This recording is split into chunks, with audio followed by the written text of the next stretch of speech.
I can't believe it's the end of December 2025. I don't know where time has gone.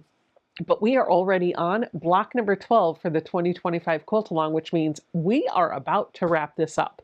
Hey friends, welcome back to my sewing room. My name is Becca, and today I'm going to give you a free pattern for this block, and I'm going to give you a step-by-step tutorial in this video that'll show you exactly how to put this block together.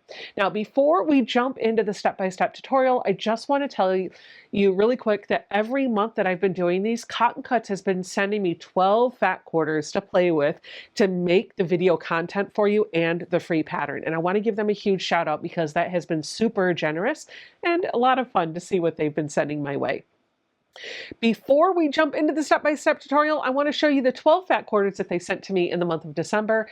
I'll pick out the 4 that I'm going to use. Spoiler alert, you can kind of see the block here, so you already know what I'm going to pick, and then we'll get into those step-by-step tutorials. But don't forget, stick around to the end of the video because I love showcasing blocks from the previous month that you guys put together. So if you want to see if your name, your block is in this video, that's going to be at the end.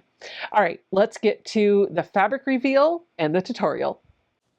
I've got all 12 of my fat quarters laid out here that came in my Cotton Cuts box, but before I dive into what they are, I just want to point out that Kim picked out my fabric, and I don't know if this is the Kim or a Kim, but in my head, it's the Kim, Kim News, the owner of Cotton Cuts. Let's dive into these fat quarters. To start off with, we've got 4 fat quarters designed by Brandon Mabley for Cafe Facet Collective. This is part of the August 2025 collection. I'm not a huge fan of this one, though in the camera it looks pretty cool. This one just kind of hurts my eyes, and it's probably my least favorite fat quarter in the entire box this month. But the next 2, they got me back with them. We've got some Spider Mums. Oh, that is so pretty. And then another floral. I really love these florals. One of the problems that I do have with Cafe fabric, though, is there's such big designs on the fabric that I don't know how to cut it. And so I'm not going to worry too much about how to cut it. If I decide to use those, I'm just going to cut into them. Next up, I've got some Night Owl fabric by Gingerbur. I'm loving this orange, and it pairs quite nicely with this blue plaid with the sunflowers on it. I think those would look really cute together. Of course, you got to have some batik, and it's not exactly Christmas. I think the green could read a little Christmassy, but then I got another orange that goes with that. And these batiks this time are from Carnival Glass by Expression Batiks for Riley Blake. I'm kind of on the fence with these next 2 fat quarters. These are from Evening on the Prairie, and it says it's by Melissa Gilbert. They go together really nicely. I think I like this one more than this, but even still, they're kind of fall colors, so they're not my absolute favorite from the box. But the one thing that is going through my head is this the Melissa Gilbert from Little House on the Prairie? Inquiring minds want to know. And then the last 2 fabrics that I have in the box this month are from a line called Love in the Wild. And you can kind of see why it's called that. This is from Daughter Earth or Katie Tanis for Free Spirit Fabrics. And this is the other print that goes along with it. Obviously, it's directional this way. I think of these, I probably like this one a little bit better, but this could make a really cute border stripe maybe. So those are the 12 fat quarters that I got this month. I need to figure out which ones I'm going to use to put this month's block together. So of all 12 of the fabrics that were in my box, these are the 4 that I think I'm going to use. This is going to be my fabric D. This is going to be my fabric C. It's going to be the background. This is going to be my fabric B. And this is going to be my fabric A. Now I want to talk to you about why I chose this to be A. It's because I know in the pattern, my fabric A are always squares that I have just snowballed together. So I feel like I could fussy cut this so that I'm keeping those flowers nice and straight and they're going with the gingham. If I can't, I can't, but we're certainly going to try. All right, let me starch and cut, label all of this fabric so that we can get sewing this month block. The cutting for this month's block actually wasn't too difficult. It was just a bunch of squares. I've got my 4 fabrics cut, laid out in front of me, and now I'm going to get stitching. There's my fabric A, B, C, and D. So the first thing that I need to do is build out my square and a square units. And you'll notice in the pattern that we actually have 2 different units, a unit A and a unit B. The unit A you're only going to make 1 of, and unit B you're going to make 4 of them. The difference is on unit A you have fabric B in all 4 corners, but on unit B you have fabric B on the bottom and fabric C on the top. This unit, unit B, is going to make up the block in the 4 sides. The single unit A is going to be right in the center of the block. So I know the first thing that I need to do is grab 4 of my unit Bs, 1, 2, 3, 4, and 1 of my fabric A's, and I'm going to sew these onto this square using the stitch and flip method. Let me show you how that's done. To begin with, I'm going to take a ruler and a marking utensil, and I'm going to draw a line on the wrong side of each of these fabric B squares from one corner to the other, just like that. Now I'm going to sew these onto my fabric A square, and I like to do opposite corners, trim, press, and then do these 2 corners, because when I sew on the second set of corners, I actually am going to sew over just slightly where these 2 fabrics come together so that I can create my seam allowance. So I feel like it's a little bit more efficient to do opposite corners, trim, press, and then do the other 2 opposite corners. So I've lined up one of my squares, making sure that that line is starting in the middle of the top and going down and hitting the middle of the right side. I'm going to take this to my sewing machine, and I'm going to stitch just 1 thread to the right of this line that I drew. That's going to allow enough room in the seam allowance for the thread that I'm adding, so that when I fold this over, I get a nice, perfectly finished corner. Because the goal is, once I've sewn this, trimmed it, and pressed it back, that this fabric should fully complete that right corner.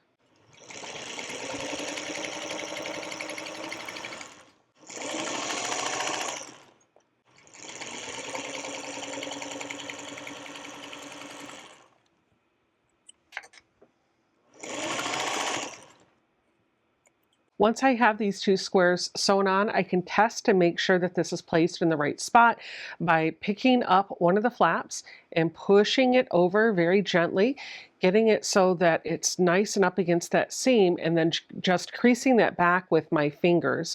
What I should see is that this completes that corner, both from the front and from the back.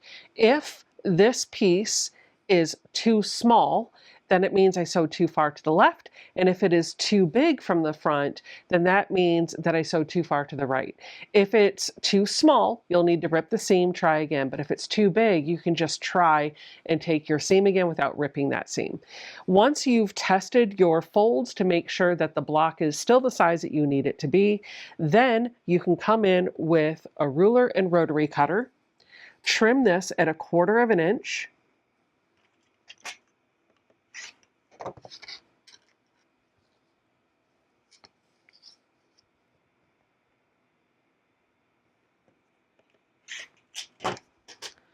and then take this over to your iron and just give those 2 folds a nice press.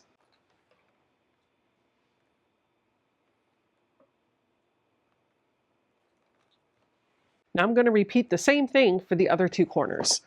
So I'll take these and put them in those corners, and this time I want to make sure that my line is going from here to here, so it should be touching both of the corners that I sewed on before. I'll take this over to the sewing machine. Just like before, we're going to stitch just 1 thread to the right of that line that we drew.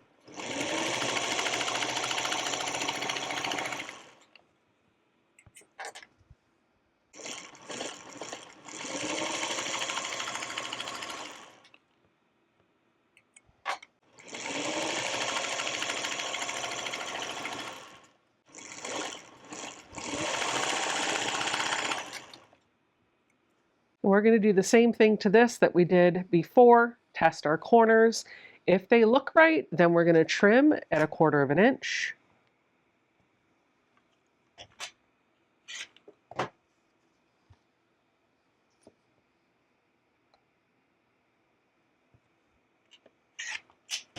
And then press it open. First, I'll nudge it with my fingers, and then I'll lock it in with some heat.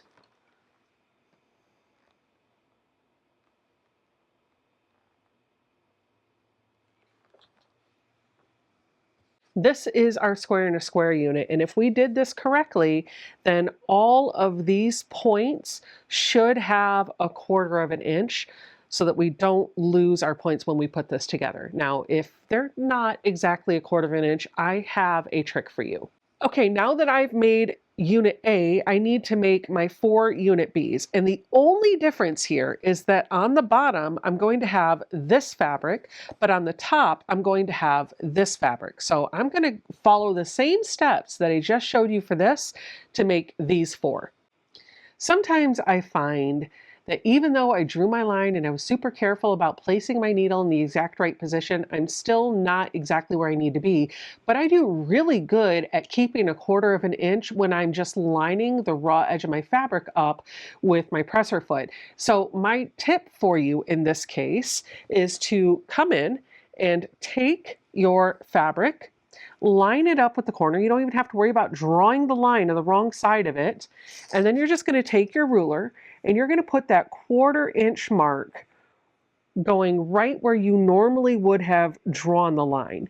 And then you're just going to cut, and very carefully you'll pick this up, take it to the sewing machine, and you'll start stitching right here in this corner, and you'll exit right here in this corner. And if you keep this edge along whatever guide you use to measure your 1/4 inch seam allowance, it's going to be absolutely perfect. Now that our square and a square units are put together, we're going to take our remaining squares and build out 4 patches. All of them are built the same way. Fabric D is in the upper left-hand corner. Then we have fabric C next to it. And then the bottom row, we have fabric C in the lower left-hand corner and fabric B in the lower right-hand corner. So we're going to sew the top row and the bottom row. We're always going to press the seams underneath fabric C, and that's going to allow this area to nest really nicely so that we have a nice crisp 4-patch. Let me show you how I put one together, and then I'll do the rest off camera. I'm going to pick up my D and C fabric, put them right sides together. I'll take this to the sewing machine and I'll stitch with 1/4 of an inch. I'll pick up the next 2, put those right sides together, and I'll stitch this with 1/4 of an inch as well. Coming back over to this surface, we're going to press the seams so that they go under our fabric C. And then we're just going to line it up so that it goes together like this. Now, because the bulk of those seams are going in opposite directions, that means when I put these right sides together, I should feel the bulk of that fabric just kiss right up next to each other. That's what we call nesting seams. To test it, you can just fold this back and make sure that you're creating a nice little miniature 4-patch right here. If all of those look like they are nice and crisp and coming together in the center, then you're good. You can take this to the sewing machine and sew this with 1/4 of an inch.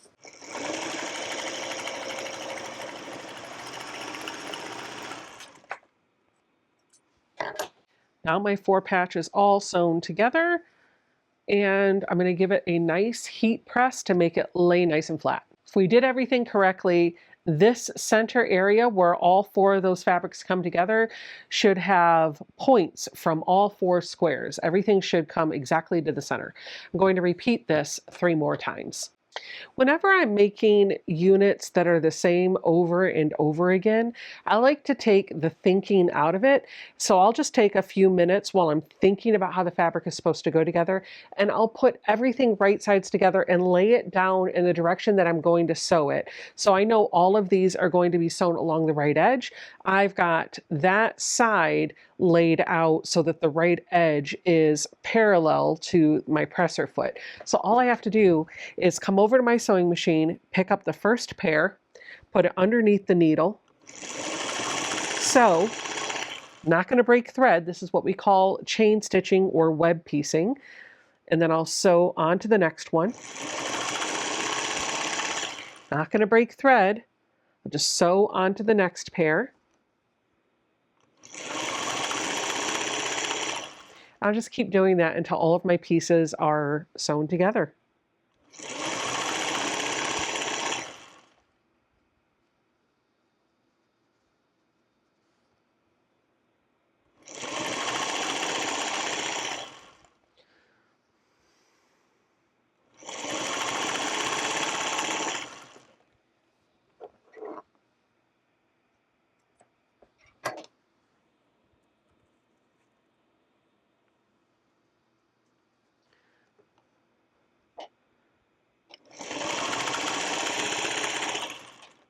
This is called chain piecing because we have a chain of all of the pieces together.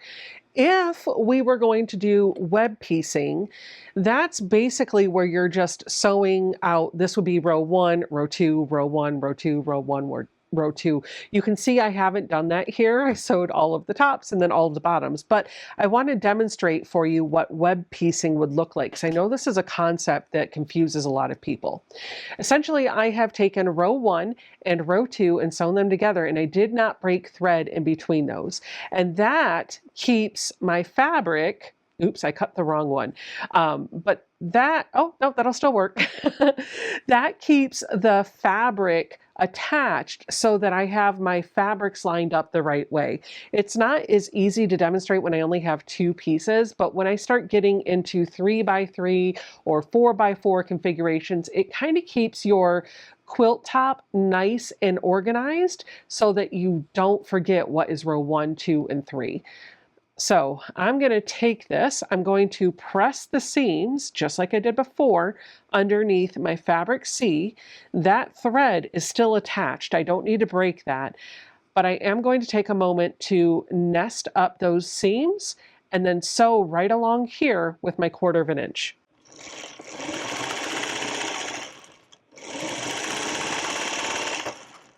And you can see this comes out the same way that the other one did. I just need to give it a press. I'm going to put these 2 together and we're going to finish this up.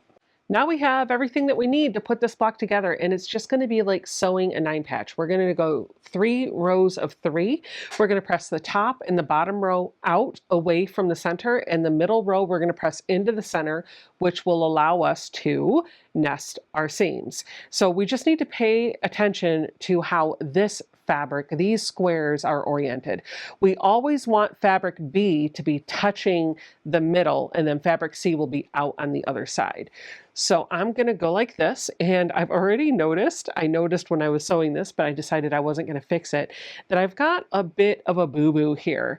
I wanted originally all of the flowers in these gingham checks to be going in the same direction, and that would have meant that I needed to sew my corners on differently. And so instead of having it the way I would have liked to have it, I kind of have them just all going out away from the center, and that is perfectly fine by me.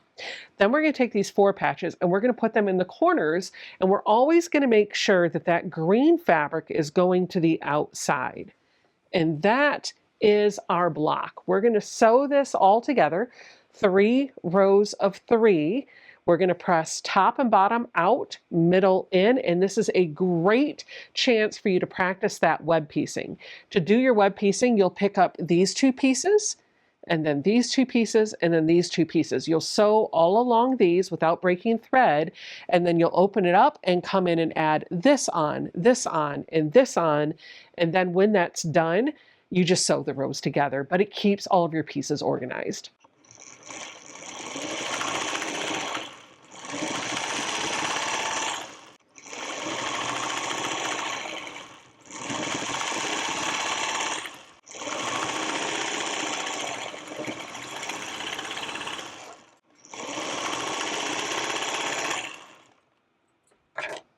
When you're doing web piecing like this, it can be just a little finicky to manipulate all of the pieces that are hanging off, but it's doable. Just go slow and make sure you get the bulk up so it's not dragging under or off of the table. That could really cause some stress to be put on the seams as you're sewing it.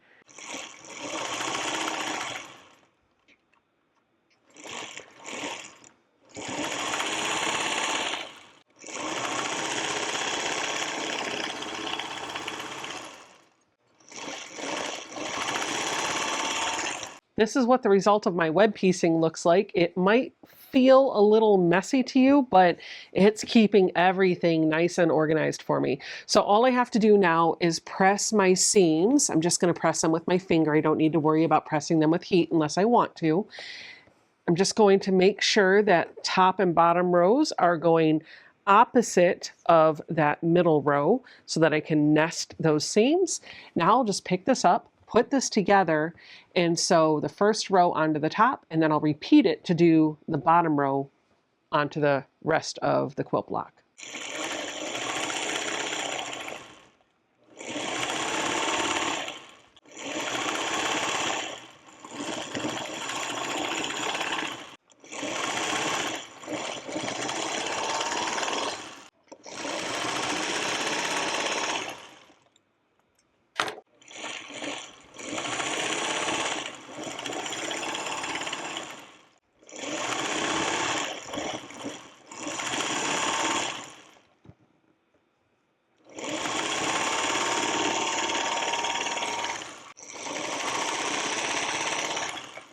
Just like that, our block is all put together. It wasn't that difficult. I love the contrast here, and those two different elements that are coming together really kind of help make that flower kind of look pop. I cannot believe that all 12 of our blocks are put together already. I don't know where time went, but 2025 is officially done. In just a couple weeks, it'll be behind us. Next month in January 2026, I'll release a video and a pattern showing you how to put all 12 of these blocks together into a finishing layout. But if you're an overachiever and you want to move ahead, feel free. You don't have to follow my layout. It's going to be relatively simple. It's just going to have sashing, cornerstones, and a couple of borders. If you have a layout that you'd prefer, feel free to use that. Or if you want to wait for my pattern, feel free to do that. Or if you just want to wing it and see what happens, feel free to do that as well. This is your quilt. There is no wrong decision. I hope you guys enjoyed this series with me. I can't believe I actually wrote 12 block patterns and kept up with it the entire year. Let me know in the comments down below if you enjoyed this sew along, and do you think I should do something like this again in 2026? Inquiring minds want to know. Let me know down below. Thank you, friends, for sewing with me, and I'll see you guys all in the next video. Bye!